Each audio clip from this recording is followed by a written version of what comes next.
مالک یوم الدین صدق اللہ العظیم صدق رسولہ النبی الامین۔ الحمدللہ ہم اس ماہ مبارک کے مبارک مہینے میں الحمدللہ مسجد میں اللہ کے حکم میں بیٹھے ہوئے ہیں۔ اللہ کا کروڑوں احسان ہے کہ اللہ نے ہمیں اس ماہ مبارک کا عطا فرمایا، اور اسی کے ساتھ ہم پر بھی یہ لازم ہے کہ اس ماہ مبارک کا ہم ادب کریں، اس ماہ مبارک کی تعظیم کریں، اور اس کے ساتھ ساتھ ہمیں یہ کہنے بھی چاہیے کہ ہم کثرت سے زیادہ پیارے آقا صلی اللہ علیہ وسلم اور درود پاک کی بھی کثرت کرنے کی کوشش کریں۔ پیارے آقا صلی اللہ علیہ وسلم کی حدیث ہے، پیارے آقا فرماتے ہیں کہ جب کوئی امتی مجھ پر ایک مرتبہ درود پاک پڑھتا ہے تو اللہ عز و جل اس پر 10 رحمتیں نازل فرماتا ہے، سبحان اللہ، اور اس کے 10 گناہوں کو اللہ عز و جل معاف فرماتا ہے، اور اس کے 10 درجات کو اللہ تعالیٰ بلند فرماتا ہے۔ سبحان اللہ۔ تو تمام مل کر پیارے آقا صلی اللہ علیہ وسلم کی بارگاہ میں درود پاک کا نذرانہ پیش کیجیے، پڑھیے اللہم صلی علی سیدنا محمد وعلی آلہ وصحبہ عدد صلواتک وعدد۔ جیسے کہ الحمدللہ آپ جانتے ہیں، اور تقریباً لوگ میرے بیانات کو ہر سنڈے، یعنی پہلے تو مغرب کے بعد ہوا کرتا تھا، لیکن رمضان کی وجہ سے پچھلے ہفتے سے ہم دوپہر میں یہ بیان کر رہے ہیں۔ تو میرا بیان کا جو موضوع تھا کہ میں پچھلے کئی ہفتوں سے ایک موضوع کو لے کر چل رہا ہوں کہ قیامت کی نشانیاں کیا کیا ہوں گی، اور ان قیامت کی نشانیوں میں سے ہمارے لیے کیا کیا عبرت ہمیں حاصل کرنی چاہیے، وہ عبرت کیا ہے، اور ہم اپنے آپ کو کس طرح سے قیامت کے بالکل قریب جو پہنچ چکے ہیں تو ہم اپنے آپ کو کس طرح سے سدھارنا چاہیے، اپنے گھر والوں کو کس طرح سے سدھارنا چاہیے۔ اس موضوع پر میں کئی ہفتوں سے الحمدللہ آپ کے سامنے گفتگو کرنے کی کوشش کر رہا ہوں۔ تو آج میں نے جو موضوع چنا ہے، یہ موضوع کا میں انشاءاللہ سے آغاز کرتا ہوں۔ اس سے پہلے میں ایک ابھی جو شعر میرے بھائی نے، میرے جو ناطق بھائی نے پڑھا ہے کہ کیسے آقاؤں کا بندہ ہے رضا، یہ شعر ہے کیسے آقاؤں کا بندہ ہے رضا۔ تو یہاں پر بعض لوگ اعتراض یہ کرتے ہیں کہ بھائی اللہ کے تو ہم بندے ہیں، صرف اللہ کے ہم بندے ہیں، تو یہاں پر اعلیٰ حضرت جو ہے یہ لفظ یوز کر رہے ہیں کہ کیسے آقاؤں کا بندہ ہے رضا، یعنی کتنے آقا ہیں، اللہ کا تو ہم بندے ہیں، صرف یہ کسی اور کے بندے کیسے کہہ رہے ہیں۔ تو آپ کی بات میں یہ وضاحت کرنا ضروری ہے کہ آپ یہ بات یاد رکھیں کہ یہاں پر بندے سے مراد غلام کے، یہاں پہ بندے سے مراد کیا ہے، غلام کے، کیونکہ عربک میں اگر ہم بندہ کہتے ہیں تو بندے کا معنی صرف یہ نہیں ہوتا ہے کہ ہم ان کی عبادت کر رہے ہیں، یہاں پر اور ایک معنی بندے کا یہ ہوتا ہے کہ غلام۔ تو شاعری کیا اگر کرنے اور شاعری پڑھنے والے جانتے ہیں کہ ایک ہی لفظ کے کئی معنی ہوتے ہیں، تو شاعر کا کیا معنی پر اس نے لیا ہے وہ معنی کو لیا جائے گا۔ تو یہاں پر خلاصہ یہ ہے کہ کیسے آقاؤں کا غلام ہے اے رضا، یعنی ہم اپنے آقا ہیں، ہم ان کے غلام ہیں، اے رضا ہم ان کے غلام ہیں، بول پالے بڑی سرکاروں کی۔ تو یہ وضاحت ضروری تھی کہ یہاں پہ بندے کا معنی یہ نہیں کہ ہم اللہ ان کی عبادت کرتے ہیں، بندے کا معنی ہوتا ہے یہاں پر غلام۔ اور میں یہ بھی صاف کہنا چاہتا ہوں جو بھائی نعت وغیرہ پڑھتے ہیں، تو جب بھی کوئی ایسا کلام پڑھے یا ایسا کوئی ایک مصرع پڑھے جس میں کوئی شبہ ہو تو انہیں چاہیے کہ اس شبہ کو بھی دور کرے اور کہے کہ یہ یہاں پر اس کا مفہوم اور معنی یہ۔ تو انشاءاللہ ابھی ہم یہ جو آغاز کرتے ہیں اس کو میں انشاءاللہ شروع کرتا ہوں، اور اس سے پہلے میں آپ سے آپ کی بارگاہ میں یہ بھی درخواست کرتا ہوں اور گزارش کرتا ہوں کہ بھائی اگر کوئی بات میری آپ کو سمجھ میں نہ آئے اور کوئی بات میں آپ کو مجھ سے اختلاف ہو تو آپ مجھ سے اختلاف کر سکتے ہیں، لیکن قرآن و حدیث سے آپ اختلاف نہیں کر سکتے۔ کہ بات عام طور پر ہوتا یہ ہے کہ اگر کوئی بات ہم قرآن و حدیث کے مطابق کہتے ہیں تو آگے والا کہتا ہے بھائی یہ مولانا لوگ کو کچھ کام دھندہ نہیں رہتا، یہ لوگ اپنے حساب سے جو ہے تفسیر کرتے ہیں، اپنے حساب سے سمجھاتے ہیں، لیکن میں آپ کی بارگاہ میں عرض کرتا چلوں یہ اپنے حساب سے میں نہیں کر رہا ہوں، جو قرآن و حدیث میں رہے گا انشاءاللہ میں اس کو صاف صاف بتاؤں گا، ماننا یا نہ ماننا آپ کے اوپر ہے، اللہ تعالیٰ جسے ہدایت دے گا وہ ضرور مانے گا، جسے ہدایت نہ دے گا وہ نہیں مانے گا۔ تو اگر کوئی بات پہ کوئی اختلاف ہو تو مجھ سے آپ اختلاف کر سکتے ہیں، قرآن و حدیث کو آپ بلا یا غلط آپ نہیں کہہ سکتے۔ تو آج کل میں نے جو موضوع چنا ہے وہ موضوع سے پہلے میں حدیث پاک آپ کی بارگاہ میں پیش کرتا ہوں۔ میں حدیث پاک جو یہ حدیث پاک ہے، مسلم شریف کی حدیث پاک ہے، پیارے آقا صلی اللہ علیہ وسلم نے فرمایا تو قسم کے جہنمی ایسے ہیں جن کو میں نے نہیں دیکھا۔ سرکار فرماتے ہیں کہ 2 قسم کے جہنمیوں کو میں نے جہنم میں دیکھا، لیکن ان جہنمیوں کو میں نے پہلے کبھی اپنی زندگی میں نہیں دیکھا تھا۔ ویسے 2 قسم کے جہنمی ہیں۔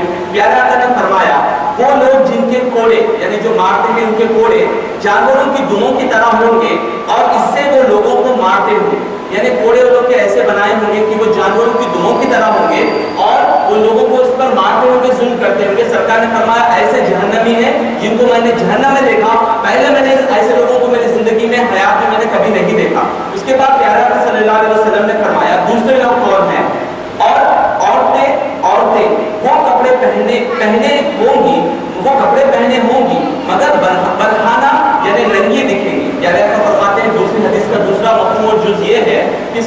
پہلے تو فرمایا کہ ایک وہ لوگ ہیں جنہیں میں جہنم میں دیکھتا ہوں. جہنم میں میں کیا دیکھتا ہوں کہ وہ لوگ لوگوں کو جو ہے کوڑوں سے مارتے ہوں گے, وہ ایک جہنمی کی ایک قسمت بتائی. اس کے بعد سرکار نے فرمایا میں دوسرے ایسے لوگوں کو میں دیکھتا ہوں کہ ان عورتوں کو دیکھتا ہوں جو کپڑے تو پہنے ہوں گی مگر وہ ننگی یعنی برہنہ ہوں گی اور بہت خوبصورت انداز سے چل رہی ہوں گی. وہ عورتوں کو میں جہنم میں دیکھتا ہوں جو خوبصورت انداز سے چل رہی ہوں گی. اس کے بعد پیارے آقا صلی اللہ علیہ وسلم نے فرمایا کہ اور ان کی طرف جو ہے لوگوں کا بھی جھکاؤ ہوگا. اسی کے ساتھ پیارے آقا صلی اللہ علیہ وسلم نے فرمایا اور ان کے سر اونٹوں کی کوہان کی طرح اٹھے ہوئے ہوں گے, ایک طرف جھکے ہوئے ہوں گے. یہ جنت میں کبھی داخل نہیں ہوں گے اور جنت کی خوشبو بھی انہیں نہیں پہنچے گی, حالانکہ جنت کی خوشبو 500 سال کی مسافت کی دوری سے جنت کی خوشبو کو ہم پا سکتے ہیں. خلاصہ اس حدیث کا میں سمجھانا یہ چاہ رہا ہوں, اس کا انشاءاللہ میں ڈیٹیل میں اس کا تبصرہ کریں گے اور آج کے دور کے حساب سے ہمارے لیے اس میں کیا عبرت ہے, ہمارے لیے اس میں کیا درس ہے, اس سے انشاءاللہ سیکھیں گے. تو پہلا جو پوائنٹ ہے وہ پہلے تو پوائنٹ کا یہ ہے, پہلے حدیث کا جو جز ہے وہ یہ ہے کہ لوگ کوڑوں سے ماریں گے, جانوروں کے جو جانور کی دموں کی طرح سے کوڑے جو ہوں گے اس سے ماریں گے, وہ لوگ جہنم میں جائیں گے اور وہ جہنم کی خوشبو بھی نہیں سن سکیں گے. یہ پہلے لوگ ہیں. لیکن دوسرے لوگ فرمایا سرکار نے کہ ایسی عورتیں ہوں گی جو لوگ کپڑے تو پہنے ہوں گے, جو لوگ کپڑے تو پہنے ہوں گے لیکن کپڑے پہننے کے باوجود بھی وہ برہنہ ہوں گی یعنی ننگی ہوں گی. اسی طرح سرکار نے فرمایا ان کی اور ایک صفت یہ ہوگی کہ وہ ایسے چلیں گی کہ لوگ ان کی طرف دیکھنے پر مائل ہو جائے, یعنی ایسے سٹائل سے وہ لوگ چلیں گے کہ لوگ ان کی طرف دیکھنے پر مائل ہو جائے. اور تیسری بات سرکار نے فرمائی یہ عورتوں کی اور ایک خاص بات یہ ہوگی کہ جب وہ لوگ سروں کو اپنے سروں کو اونٹ کا اگر آپ دیکھیں گے پیٹھ ہوتی ہے اس طرح سے اٹھی ہوئی, تو سرکار نے فرمایا کہ اونٹوں کے جو سر ہوں گے, جو عورتوں کے سر ہوں گے, وہ اونٹ کی طرح کوہان کی طرح اٹھے ہوئے گے اور ایک طرف جھکے ہوئے ہوں گے. تو میرے بھائیوں یہ حدیث تو سرکار صلی اللہ علیہ وسلم نے 1400 سال پہلے بتائی, لیکن آج اس حدیث کو ہم دیکھ سکتے ہیں. کیا ہم اس کو آج کے دور میں ہم انالائز کریں گے کہ کیا ہمارے مسلمانوں کے اندر یہ چیزیں آئی ہوئی ہیں, کیا ہمارے مسلمان بہنیں اس طرح کے فیشن اپنا رہی ہیں جو اس طرح سے ہو رہا ہے. تو سب سے پہلے ہم لیں گے کہ سب سے پہلے حدیث میں پیارے آقا صلی اللہ علیہ وسلم نے جو ارشاد فرمایا کہ وہ کپڑے پہنے ہوئے ہوں گے لیکن برہنہ ہوں گے. تو آج اگر آپ دیکھیں گے تو غیر مسلموں کا تو حال پوچھے ہی مت, وہ لوگ چاہے کپڑے پہنے ہوں یا نہ پہنے ہوں تو دکھتا ہے بالکل وہ برہنے ہوتے ہیں. اور اسی طرح آپ دیکھیں لاسٹ جو میرا موضوع تھا, میں نے ٹی وی کے متعلق ایک موضوع کہا کہ ٹی وی دیکھنا, اس پہ پکچر دیکھنا, گانے دیکھنا یہ سخت حرام ہے.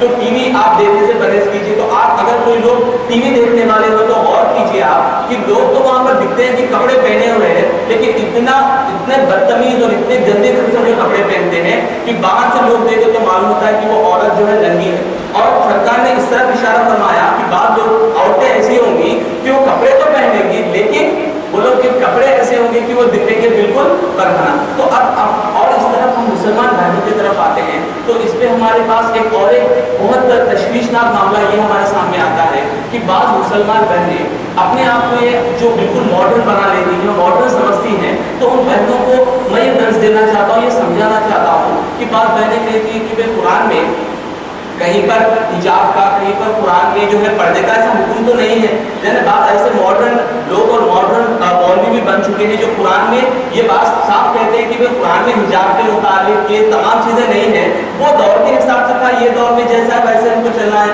تو بعض بہنوں کو اس طرح سے گمراہ کیا جا رہا ہے کہ نئے فیشن کی برقعے. پہلے برقع اس طرح ہوتا تھا کہ سر سے لے کر پاؤں تک ہماری اسلامی خاتون اس میں تمام کی تمام ڈھکی ہوئی ہوتی تھی. لیکن جیسے جیسے دور بدلتا گیا تو یہودیوں نے اپنی سازش کے ذریعے سے اب نئے قسم کے برقعے انہوں نے ایجاد کیا. تو ایک قسم کا برقع انہوں نے جو حال ہی میں یہاں پر بہت چل رہا ہے کہ وہ شارٹ برقعے کا انہوں نے رواج کیا. شارٹ برقع یعنی وہ برقع تو اوپر سے نیچے تک نہیں ہے بلکہ صرف جو ہے نا گھٹنوں تک برقع ہے. اور معاذاللہ یہاں تک دیکھنے کو ملتا ہے کہ بعض مسلمان بہنیں ان برقعوں کے نیچے جو ہے جینس پینٹ پہن کر گھومتے ہوئے نظر آتی. تو میرے بھائی میرا بتانے کا میرا مقصد یہاں پر یہ ہے, میری بہنوں سے میں یہ بات پوچھنا چاہتا ہوں, کیا قرآن و حدیث میں ہمارے لیے یہ حکم ہے کہ ہم جینس پہن سکیں؟ کیا قرآن و حدیث میں ہمارے لیے اجازت دی گئی کہ ہم جو ہے نا آدھا برقع پہنیں؟ اور ایک بات میں آپ کو کہتا ہوں کہ شیطان کبھی بھی کسی بھی شخص کو ایک ہی بار میں گمراہ نہیں کرتا, ایک ہی بار میں کبھی گمراہ نہیں کرتا, بلکہ وہ دھیرے دھیرے گمراہ کرتا ہے. اس تعلق سے بعض بھائی جو نئے ہیں وہ حکایت میں ان کو سمجھانا چاہتا ہوں کہ شیطان ہمیں کس طرح سے گمراہ کرتا ہے, کس طرح سے جہنم میں لے جاتا ہے. میں نے بات بھائیوں نے حکایت آلریڈی سنی ہے. یہ حکایت بنی اسرائیل کی ہے. وہ حکایت یہ ہے کہ بنی اسرائیل میں ایک شخص, دو بھائی ہوا کرتے تھے جو اللہ کی راہ میں جہاد کو نکلتے تھے, اللہ کی راہ میں لڑتے تھے. تو ان کی ایک بہن تھی, تو اس ایک بہن کو ان شخصوں نے, دو شخصوں نے سوچا کہ میری بہن تو اکیلی رہے گی تو ان کو دیکھ بھال کرنے کے لیے کوئی نہیں رہے گا, لیکن مجھے اللہ کی راہ میں جہاد کرنے کے لیے جانا ہے, تو مجھے کیا کرنا چاہیے. تو انہوں نے دیکھا کہ باہر جتنے بھی لوگ تھے وہ لوگ بالکل آوارہ قسم کے لوگ وہاں پر اس بستی میں تھے. صرف ایک ہی شخص نیک شخص تھا, ایک ہی شخص نیک انسان تھا. وہ شخص نیک انسان کے پاس جا کر یہ لوگ کہتے ہیں کہ بھائی کہتے ہیں کہ بھائی تمام بستی میں صرف آپ ایک شخص ہے جو نیک ہے, آپ ایک شخص ہے وہ نیک ہے, تو ہم یہ چاہتے ہیں کہ آپ ہماری بہن کو آپ اپنی کسٹڈی میں رکھیں, اپنی حفاظت میں رکھیں, کیونکہ ہم اوروں کی حفاظت میں رکھیں تو ہمیں بھروسہ نہیں ہے کہ ہماری بہن کی عزت رہے گی یا نہیں رہے گی, تو ہم چاہتے ہیں کہ آپ اپنی کسٹڈی میں رکھیں. تو پہلے تو وہ نیک شخص نے کہا کہ دیکھیے آپ جو کہہ رہے ہیں میں نہیں رکھ سکتا, کیونکہ ہمیں کتاب میں اللہ نے یہ حکم فرمایا کہ غیر عورت کو ہم اپنے پاس نہیں رکھ سکتے. پھر بھی انہوں نے اصرار کیا کہ پلیز آپ رکھیے, آپ مہربانی ہوگی, کیونکہ ہم جہاد میں جانے والے, اللہ کی راہ میں لڑنے والے ہیں, لیکن ہم کیسے ہم اپنی بہن کو اکیلے چھوڑ سکتے ہیں. اس کے بعد اس شخص کو شیطان نے ایک وسوسہ ڈالا. یاد رکھیے شیطان ہمارا کھلا ہوا دشمن ہے, اور ہم یہ حدیث میں پڑھے ہیں کہ آج رمضان کے مقدس مہینے میں شیطان کو قید کر لیا جاتا ہے. یہ ہم پڑھتے ہیں اور ہم خوش ہو جاتے ہیں کہ شیطان تو قید ہے, لیکن میرے بھائی شیطان ایسا مکار اور اتنا کھلا دشمن ہے کہ وہ تو قید ہے, لیکن اس نے اپنے ایجنٹوں کو دنیا میں چھوڑ رکھا ہے. اس نے اپنے ایجنٹوں کو کھلا رکھا ہے. ایجنٹ کون؟ اس کے ایجنٹ ہے ایکٹرز, اس کے ایجنٹ ہے گانے والی عورتیں, اس کے ایجنٹس ہیں جو بھی قرآن و حدیث کے خلاف بات کرتے ہیں, وہ تمام اس کے ایجنٹس ہیں. تو آپ دیکھیے کہ رمضان میں بھی گناہ ہوتے ہیں یا نہیں ہوتے. تو ایک تو وجہ یہ ہے کہ انسان گناہ کر کر کر اتنا گناہوں میں مبتلا ہو گیا ہے کہ وہ گناہ اور نیکی کے فرق ہی نہیں جانتا. تو شیطان کے قید ہونے کے بعد بھی وہ شخص گناہ میں مبتلا ہوتا ہے. تو یہ بہت بڑی وارننگ ہے ہمارے لیے. تو شیطان تو بھی قید ہے, لیکن اس کے ایجنٹ ایکٹیو ہے, وہ ابھی بھی ہم سے گناہ کروا سکتے ہیں. تو شیطان نے ایک وسوسہ یعنی ایک سوچ اس کے دل میں ڈالی, دیکھ تو بہت اچھا نیک ہے, تیرے سے تو کوئی گناہ نہیں ہوگا, تو وہ عورت کی طرف دیکھے گا بھی نہیں, تجھ سے تو گناہ نہیں ہوگا. تو اس شخص نے کیا کیا, ٹھیک ہے ہم ایسا کرتے ہیں کہ دیکھیے آپ کی بہن کو میں کسٹڈی میں لیتا ہوں, لیکن آپ ایسے کیجئے کہ وہاں دور ایک جو ہے نا ایک گھر بنانا پڑے گا. میری تو جھوپڑی یہاں رہے گی, تو آپ کی بہن کی جھوپڑی بہت دور رہے گی. تو اس طرح اگر آپ منظور ہے تو میں کوئی پرابلم نہیں ہے, اگر وہ دور رہے گی مجھ سے تو مجھے کوئی پرابلم نہیں ہوگا. تو اس شخص نے شیطان کے وسوسے کو مان کر کیا کیا, ان بھائیوں سے کہا کہ اب جھوپڑی وہاں پر بنوائیے. تو انہوں نے جھوپڑی بنوا دی. تو کئی دنوں تک یہ اپنے گھر میں رہتے اور وہ عورت اپنی جھوپڑی میں رہتی. جب بھی کھانے کا وقت آتا تو یہ شخص جو ہے وہ عورت کے گھر پر جا کر کھانا وغیرہ سامنے رکھ دیتا اور فوراً واپس آ جاتا. اس طرح کا عمل کئی مہینوں تک, کئی دنوں تک چلتا رہا. اس کے بعد شیطان نے ایک اور ایک وسوسہ شخص کے دل میں ڈالا. وہ وسوسہ کیا ڈالا دل میں کہ اس شخص نے شیطان نے یہ وسوسہ ڈالا کہ دیکھ تیری بہن جو ہے تو یہاں سے وہاں تک جانا پڑ رہا ہے, وہ اکیلی بھی رہتی ہے, کبھی اکیلی بھی رہتی ہے, تو ایسا ہو سکتا ہے کہ کبھی جو ہے نا وہ اپنے تیرے پاس بھی آ کر لے کر جائے تو کوئی پرابلم نہیں. تو وہ بعد میں ایسا کیا, شیطان نے اسے وسوسہ دیا, تو وہ بعد میں وہ عورت بھی اس کے گھر تک آنے لگی. اس کے بعد شیطان نے ایک اور ایک وسوسہ کچھ دنوں کے بعد یہ دیا کہ دیکھ تو مسلمان ہے, وہ بھی مسلمان ہے, تو کیوں نہیں تو تھوڑی سی بات کر لے, کیونکہ وہ اکیلی رہے گی تو اس کا دل نہیں ملے گا, تو کیوں نہ تو اس سے تھوڑی سی بات کر لے. تو شیطان کے اس وسوسے پہ بھی عمل کرتے ہوئے اس شخص نے اس لڑکی سے بات کرنا بھی شروع کیا. پھر شیطان تھوڑا اور آگے بڑھ کر اسے پھر تھوڑے دن گزرنے کے بعد اس نے یہ وسوسہ دیا کہ دیکھیے اتنے تو بات کر رہے ہیں, تھوڑا بہت قریب ہونے میں کیا جا رہا ہے. تو معاذ اللہ شیطان کے اس وسوسے پہ عمل کرتے ہوئے اس شخص نے قریب بھی ہو گیا, اور معاذ اللہ اس شخص نے اس عورت سے زنا بھی کر لیا, اور زنا کرنے کے بعد اس شخص کے پیٹ میں بچہ بھی پیدا ہونا شروع ہوا. اب اسی سلسلے میں آپ یاد رکھیں شیطان پہلے اس کو شروع کیا تھوڑی سی ہیلپ کر دیں گے, تھوڑی سی مدد کر دیں گے, لیکن اس کو جو چیز سے بچنے کا اللہ نے حکم کیا تھا اسی چیز میں اس کو مبتلا کر دیا. اس کے بعد کچھ عرصے کے بعد جب اس کے بھائی واپس آئے, اور واپس آنے کے بعد جب اس کے بھائی آنے سے پہلے ایک اس کے دل میں شیطان نے اور ایک وسوسہ یہ ڈالا کہ دیکھ تو نے تو اتنا بڑا گناہ کر دیا, اگر اس کے بھائی واپس آئیں گے تو کیا جواب دے گا, تیری تو بے عزتی ہو جائے گی پورے معاشرے میں. تو اس کو شیطان نے اور ایک وسوسہ دیا, تیرا ایزی ایک آپشن دیتا ہوں, تو ایسا کر یہ بچے کو اور اس کی ماں کو دفن کر دے, مار دے, اور مار کے اسی گھر میں اسی جھوپڑی میں دفن کر دے. تو شیطان کے اس وسوسے پہ بھی عمل کرتے ہوئے شخص نے کیا کیا, اس لڑکی کو اس کے بچے کو مار دیا, اسی جگہ پر اسی جھوپڑی میں دفن کر دیا. اور جس طرح اس نے کہا تھا کچھ دنوں کے بعد اس کے بھائی واپس آئے. بھائی واپس آنے کے بعد میں اس نے پوچھا کہ بھائی ہم نے آپ کی بہن کو دیا تھا, آپ کو کسٹڈی میں دیا تھا, آپ کو حفاظت میں دیا تھا, میری بہن کہاں ہے. تو اس شخص نے پہلے تو انکار کر دیا, مجھے تو پتا نہیں, وہ جھوپڑی میں ہوگی, مجھے پتا نہیں. تو وہ بھائی کیا کیے کہ ٹھیک ہے ہم یہ تو بتا رہا ہے, انکار کر رہا ہے, مجھے پتا نہیں. تو وہ لوگ جا کر جھوپڑی میں جب سوئے, تو جب جھوپڑی میں سونے کے بعد وہ بہن کو خواب میں آ کر کہنے لگی کہ اس شخص نے میرے ساتھ یہ معاملہ کیا, جس نے میرے ساتھ یہ کیا, اور مجھے اور میرے بچے کے ساتھ مجھے مار دیا. تو جیسا ان کو پتا ہوا تو صبح ہوئی تو وہ واپس آ کر اس شخص کو پکڑ لیے اور کہنے لگے کہ ہم نے دیکھ سمجھ کر یہ کیا تھا, تو تم اب ہمارے اس بہن کے ساتھ تم نے قتل کر دیا میری بہن کو. تو انہوں نے کہا ہمیں اس کا حساب چاہیے, اور ہم سب تم اور ہم جا کر بادشاہ کے پاس تمام چیز کو رکھتے ہیں, اور بادشاہ جو فیصلہ کرے تو وہ فیصلہ منظور کرتے ہیں. اور یاد رکھیں اس دور میں یہ فیصلہ تھا کہ اگر کوئی زنا کرے, اگر کوئی کسی کو قتل کرے, تو اس دور کا فیصلہ یہ ہوتا تھا کہ بادشاہ اس شخص کو قتل کرنے کا حکم دیتا تھا, بادشاہ شخص کو ختم کرنے کا حکم دیتا تھا. تو جب وہ چلنے لگے, تو جب وہ ساتھ دونوں جا رہے تھے, تو شیطان آخری میں آیا اور آ کر اس نے اور ایک مشورہ دیا, اور ایک چھوٹا سا مشورہ دیا. کہا کہ دیکھ میں نے جتنے مشورے دیے تو نے مان لیا, ایک چھوٹا سا مشورہ یہ ہے کہ اگر تو مجھے سجدہ کر لے, اگر تو مجھے سجدہ کر لے, مجھے تو معبود مان لے, اور تو مجھے ایک مرتبہ سجدہ کر لے, تو میں جو ہے نا یہ بادشاہ کے جو تجھے قتل کرے گا میں اس سے تجھے بچا لوں گا. تو چنانچہ وہ نیک شخص, نیک کہلانے والا شخص شیطان کے وسوسے پہ عمل کرتے ہوئے اس نے معاذ اللہ شیطان کو بھی سجدہ کر لیا اور ایمان سے بھی ہاتھ دھو بیٹھا. تو جیسا اس نے سجدہ کر لیا تو شیطان دور بھاگا اور کہا کہ میں تو تجھے برائی کی طرف بلاتا تھا, تو میری دعوت کو سن لیا, مجھ میں اور تجھ میں جو ہے کوئی, میں نے تو تجھے سے بلایا تھا, تیری غلطی ہے کہ تو نے میری بات کو مانا.